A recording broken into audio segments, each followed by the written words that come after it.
Sawadee Kap, I'm JP Mestanza. Today is Thursday, December 23. Welcome to Phuket Extra, brought to you by pvcphukets.com.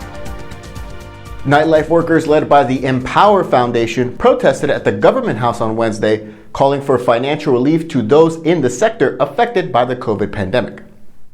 The high heel mob, as they called themselves, are workers from nightclubs, bars, and other venues who have been adversely affected by the COVID-19 pandemic and the closures of all entertainment venues that has been ongoing for most of the country for well over a year. They called on the government and the Prime Minister, Prayut Chan-o-cha, to provide monthly aid of 5,000 baht for each worker until the venues reopen. The protesters read their demands in front of the government house in Bangkok, and when that finished, they opened up packages containing high-heeled shoes sent by nightlife workers nationwide and read out individual messages about their situation, according to the Bangkok Post. The deputy government spokeswoman this week said that the cabinet in Bangkok has approved a financial aid program for nightlife workers with a budget of 607 million baht. Meanwhile, the Thai Civilized Party is proposing the formation of a House committee to study the possibility of legalizing prostitution in Thailand, saying that it could be a way to end state officials demanding bribes from people in the sex trade, which is illegal.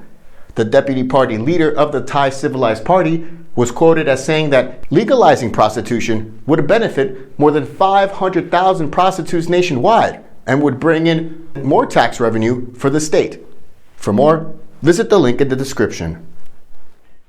Once again, restrictions are being announced for New Year's Eve in Phuket, as Phuket Vice Governor Pichit Panapong confirms that only outdoor venues may serve alcohol until 1 a.m. on December 31st. All indoor venues must stop serving alcohol at 11 p.m.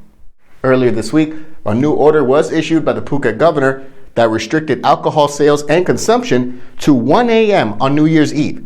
And yesterday, the vice governor announced that this is only for outdoor venues, and indoor venues can only serve until 1 hour before midnight. No mention was made of the previous order issued by the governor that was replaced and allowed licensed venues across the island to serve alcohol until 6 a.m. January 1st. The news came as officials in Bangkok suspended registration for the Thailand Pass and the Test and Go scheme to enter the country, as well as all sandbox programs except for Phuket, in light of dozens of arrivals, mostly Thai returnees, testing positive with the new variant of COVID-19, Omicron.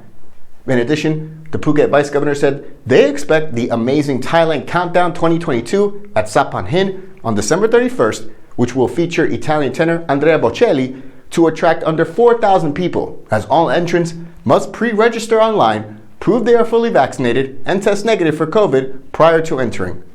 For more, visit thephuketnews.com.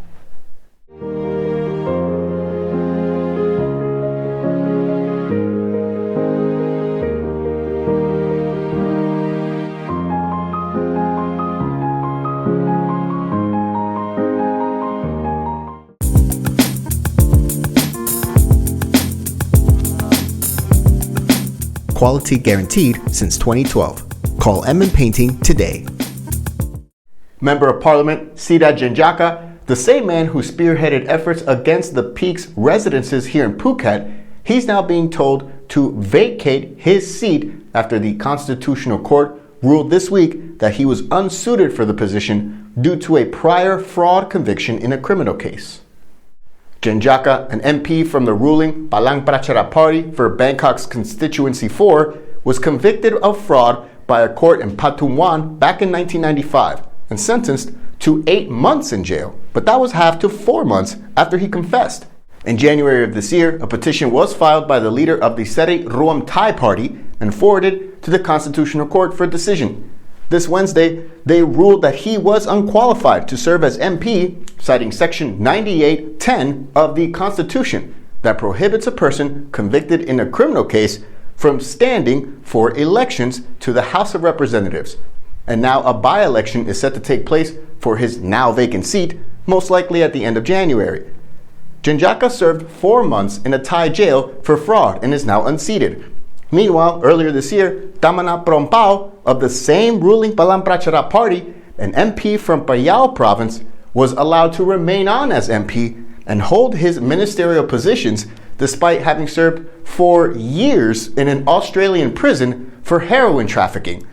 The same constitutional court back in May ruled that Captain Thamanat, who went by the name Manat Bo Plom back in 1993, said that because the conviction for heroin trafficking and his subsequent prison term of 4 years did not take place in Thailand, he is allowed to stay in office. In addition, earlier this month, the National Anti-Corruption Commission rejected a petition by an opposition party calling for a probe in the ethical conduct of MP Thamanat over his narcotics conviction in Australia.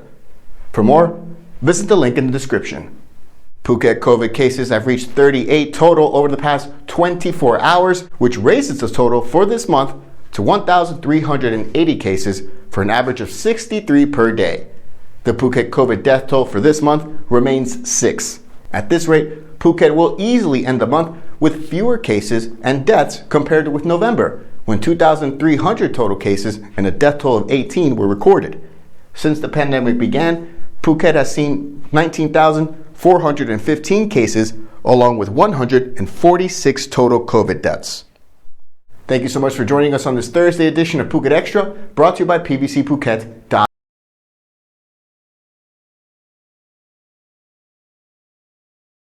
Phuket's rapid modernization has made it one of the world's premier holiday destinations. Investors can still buy quality condominiums for as low as $75,000 and luxury properties can go all the way up to 20 million. Condominiums in Phuket are a safe, secure bricks-and-mortar investment offering foreigners freehold ownership. Call or email Thai Residential, Phuket's #1 trusted real estate advisor, to find your perfect Phuket property.